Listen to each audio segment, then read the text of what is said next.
abandonné. Quand la vie t'a donné les coups, comme Gano Francis. Ça fait mal quand tu es celui qui voit le dos de tout le monde. Et tu demandes Seigneur. Fidèles amoureux de l'agriculture et de l'élevage, bonjour et bienvenue une fois de plus, n'est-ce pas, sur le contenu relatif à la pisciculture que nous voulons partager avec vous aujourd'hui. Alors aujourd'hui, nous avons envie de parler, n'est-ce pas, des semences de champignons. Vous pouvez bien remarquer qu'autour de moi, il y a un ensemble de bocaux qui constituent en réalité des bocaux contenant ce qu'on appelle du mycélium qui en réalité représente la semence de champignons. Alors ici, particulièrement dans cette salle d'incubation, j'ai non seulement des bocaux de deuxième génération, mais aussi des bocaux de troisième génération qui en réalité sont les bocaux qu'on utilise la plupart du temps pour ensemencer nos ballottes, n'est-ce pas, pour pouvoir avoir le champignon au bout de 3 semaines ou d'1 mois. Alors, aujourd'hui, comme je vous disais, j'ai envie d'échanger avec vous, n'est-ce pas, en ce qui concerne les semences de champignons.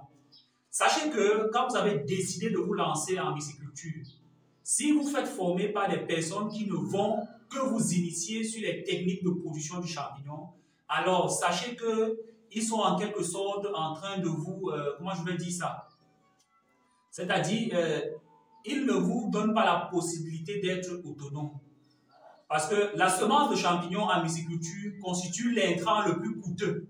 L'intrant le plus coûteux dans la mesure où, quand on confectionne une ballotte, c'est la semence qu'on introduit qui a le prix le plus élevé. C'est la semence qui a le plus élevé.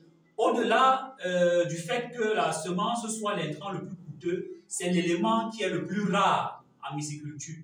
L'élément le plus rare. Pour la simple raison que ce n'est pas tout le monde qui a la possibilité de se faire initier aux techniques de production de semences de champignons. Alors, en quoi est-ce que c'est important de maîtriser tout l'itinéraire technique culturel quand on se lance en pisciculture? Quand je parle d'itinéraire technique culturel, je fais allusion aussi aux différentes techniques qui vont non seulement vous permettre de savoir comment produire le champignon, mais aussi les techniques qui vont vous permettre de pouvoir produire vos propres semences. Sachez que quand on a décidé de se lancer en pisciculture, c'est très important de maîtriser tout cet itinéraire-là, c'est très important. Alors, je vais vous donner les raisons pour lesquelles c'est vraiment très important de pouvoir maîtriser tout cet aspect-là. Sachez que ce pisciculteur qui ne sait pas produire les semences aura de réels soucis liés au manque de semences. Vous aurez à disposition tous les éléments nécessaires pour pouvoir lancer votre production, mais à un moment, vous serez buté au niveau de la disponibilité des semences. Vous aurez les raves, vous aurez tout ce qui va avec, mais il vous manquera quoi? La semence, comme je venais de le dire. Et sachez que même quand vous avez la possibilité d'avoir accès à la semence, quelquefois vous avez à disposition des semences qui ne sont pas de bonne qualité. Lorsqu'on multiplie la semence, je disais tout à l'heure j'ai dans ma main une semence de 3e génération. On s'arrête tout au plus à la 3e génération. Sachez que lorsqu'on multiplie les semences, il y a ce qu'on appelle le pouvoir végétatif d'une semence. Plus la semence est multipliée, moins le pouvoir végétatif est intéressant. Certains pisciculteurs qui sont inconscients vont vous prendre les bocaux de 3e génération, mais les semences de 3e génération, les multiplier, obtenir des semences de 4e génération et vous les vendre. Et vous les vendre votre production. Et quand vous n'aurez pas une production intéressante, vous accuserez peut-être le formateur ou vous accuserez quelqu'un d'autre, voire même votre grand-père qui est au village. Donc, savoir produire ses propres semences vous garantit d'avoir la semence à disposition. Regardez toute la quantité de semences qu'il y a autour de moi. Je peux produire quand je veux. Je peux synchroniser de sorte qu'à chaque fois que je vais lancer une nouvelle production de champignons, que j'ai à disposition de la semence. Au-delà du fait que si on ne sait pas produire la semence, on aura l'indisponibilité. Il y a également le fait que produire ses propres semences réduira considérablement, je dirais même de façon significative, votre coût de production. Ce pisciculteur qui lancera sa production avec ses propres semences dépensera par exemple 20 000 francs pour un certain nombre de ballottes à produire. Mais vous qui achèterez les semences, pour le même nombre de ballottes, c'est-à-dire pour produire 20 ballottes, vous vous retrouverez peut-être en train de dépenser plutôt que 20 000, peut-être 70 000, voire même 100 000. Voire même 100 000. Savoir produire ses propres semences réduit considérablement son coût de production. Je disais d'entrée de jeu que la semence constitue en réalité l'élément le moins coûteux. Alors, dans cette vidéo, je ne vais pas nécessairement m'attarder sur tous les avantages qu'il y a à pouvoir produire sa propre semence, mais sinon les deux éléments que je viens de mentionner doivent déjà vous interpeller à vous impliquer en ce qui concerne les techniques de production des semences, ou alors vous interpeller quant au fait qu'il serait judiciable que si vous voulez vous lancer dans la myciculture, de pouvoir être capable de produire vos propres semences. Je crois que je me fais comprendre jusqu'ici là. Alors, dans la suite de mes propos, je veux cette fois-ci m'attarder sur ce qu'on appelle les différents types de semences de champignons. Quand on parle de semences de champignons, il en existe 4, je vous l'ai dit. Et parlant de ces 4 types de semences, nous avons premièrement la semence dite semence de prébase ou semence mère, qui est le premier type de semence qui s'obtient par une technique assez particulière, le clonage bien évidemment, sur un milieu de culture bien particulier qu'on appelle la gélose nutritive. Et cette semence s'obtient la plupart du temps, ou bien généralement, dans ce qu'on appelle des boîtes de pétri. Ça, c'est du matériel médical qu'on utilise pour la production des semences. Donc, voilà le premier type de semence. Cette semence s'obtient par clonage, comme je venais de le dire, sur un milieu de culture appelé gélose nutritive, qui en réalité est un mélange de plusieurs ingrédients qui va donner un milieu de culture favorable, de sorte qu'on vienne y cloner un champignon présentant des caractéristiques vraiment intéressantes. À côté de ce type de semence, il y a un deuxième type de semence qu'on appelle la semence de base 1 ou la B1. Cette fois-ci, c'est une semence qui naturellement va s'obtenir à partir de la semence mère ou semence de prébase, mais cette fois-ci sur les céréales telles que le maïs, le mil ou le sorgho. Ça va dépendre de la maîtrise du myciculteur et de la disponibilité des éléments que je viens de citer. Donc, on partira de la semence mère pour obtenir la semence de première génération ou B1 ou base 1. Et ce type de semence s'obtient de préférence dans des emballages de mayonnaise, les bocaux en verre, qui a une capacité de 500 ml. Après la semence B1, il y a cette fois-ci la semence de deuxième génération ou semence dite B2. Cette semence, quant à elle, s'obtient à partir de la semence B1. C'est-à-dire qu'on va prendre la B1, la transférer de sorte que dans d'autres bocaux, de sorte à pouvoir obtenir cette fois-ci la semence de B2. Cette semence peut s'obtenir sur un substrat tel que les rafles de maïs ou alors un mélange de rafles de maïs et de cire. C'est une possibilité, n'est-ce pas? Après la semence de deuxième génération, comme je venais de le dire, il y a un troisième type de semence qu'on appelle semence B3 ou semence de troisième génération, qui est en réalité une semence obtenue à partir de la semence B2. Et cette semence de troisième génération, c'est cette semence que la plupart du temps, les myciculteurs utilisent pour pouvoir ensemencer leur bocaux, leur ballot, je vous l'ai dit, pour la production du champignon. Alors, avant même de parler du nombre qu'on peut obtenir d'une semence à une autre ou bien d'une génération à une autre, je tiens déjà à rappeler ici que la semence de base 0 ou semence prébase ou B0, c'est une semence qui est obtenue par clonage dans un milieu de culture appelé gélose. Et cette semence coûte 25 000 francs. On vous la vendra à 25 000 francs. La semence de B1, quant à elle, va coûter 10 000 francs le bocal. La B2 va coûter 5 000 francs.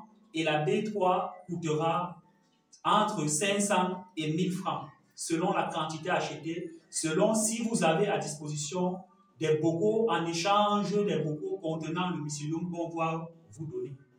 Ok, parlons maintenant. Alors, à partir d'un bocal de semences, combien peut-on obtenir de semences de la génération suivante? Je veux simplement dire quoi? Quand vous avez à disposition une semence B0, à partir de cette semence B0, vous allez, avec des techniques particulières, obtenir 4 bocaux de semences de première génération sur du mil rouge, sur du maïs, jaune, à vous de voir, ou bien sur du sorgho. Une fois les 4 bocaux de semences de première génération obtenus, chacun des bocaux de semences de première génération vous permettra d'obtenir 10 bocaux de semences de deuxième génération. Alors, je vais me résumer. Je suis parti de la base 0 qui s'obtient sur un milieu de culture appelé gélose nutritive et dans une boîte de pétri. Je partirai de cette semence pour obtenir 4 bocaux de B1. Avec chaque bocal de B1, je vais obtenir 10 bocaux de B2. Ça veut dire que je pars de 4 pour obtenir 40 bocaux de B2. C'est ça qu'on appelle le processus de multiplication. Chacun des bocaux de deuxième génération va me donner entre 15 et 20 bocaux de troisième génération. Vous voyez qu'on est parti de cette boîte de pétri qui est très petite pour obtenir des bocaux de semences un peu plus élevés, une quantité un peu plus importante. Alors, qu'en est-il maintenant des techniques de production? Sachez que la technique relative à l'obtention du mycélium ou alors à l'obtention de la B0, c'est une technique qui se veut en réalité très secrète et est extrêmement coûteuse. Vous tomberez parfois sur des myciculteurs qui peuvent vous dispenser cette formation à un prix minimum de 100 000 francs, ce qui arrive très peu souvent. Mais sinon, on compterait même au Cameroun particulièrement le nombre de personnes ayant les aptitudes à pouvoir produire cette semence par la technique de clonage. Parce qu'il est question ici de prélever les tissus de champignons qu'on va déposer sur un milieu de culture appelé gélose nutritive et puis va s'y développer, n'est-ce pas, le mycélium qui va être transféré de la première, deuxième jusqu'à la troisième génération, jusqu'à ce qu'on puisse ensemencer nos ballottes qui vont nous produire le champignon au bout d'un mois maximum. Alors, je viens ainsi, n'est-ce pas, d'échanger avec vous sur les différents types de semences qu'on peut avoir à disposition en myciculture, sur l'importance qu'il y a à maîtriser les techniques de production des semences, ou alors si vous voulez, qu'il est très important que lorsqu'on veut se lancer en myciculture, de maîtriser comment produire les semences et comment utiliser ces semences pour pouvoir produire le champignon. Je dirais même que généralement, si on doit même en réalité se lancer en myciculture, la formation devrait normalement commencer par les techniques de production des semences, parce qu'une fois qu'on sait produire les semences, on va naturellement utiliser ces semences pour pouvoir ensemencer nos ballots. Mais la majeure partie des formateurs en myciculture font ce qu'on appelle le contraire.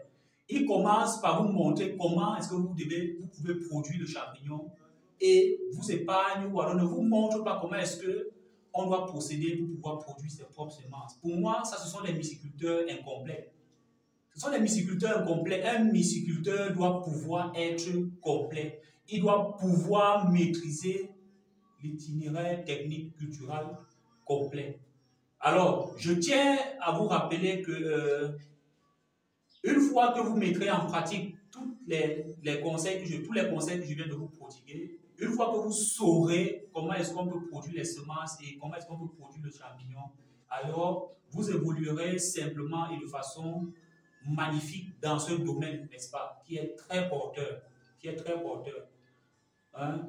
Et au-delà du fait qu'on soit capable de pouvoir vendre le champignon, sachez qu'en myciculture, les semences se vendent aussi. Il y en a qui sont spécialisés uniquement dans la production des semences et il y en a qui sont spécialisés sur les techniques de production du champignon pour sa commercialisation, mais aussi sur les techniques de production des semences. Alors, je crois qu'en regardant cette vidéo, vous devez faire partie désormais de ces myciculteurs qui se veulent complets pour pouvoir capitaliser, n'est-ce pas, en termes de production ou alors en termes de rentabilité.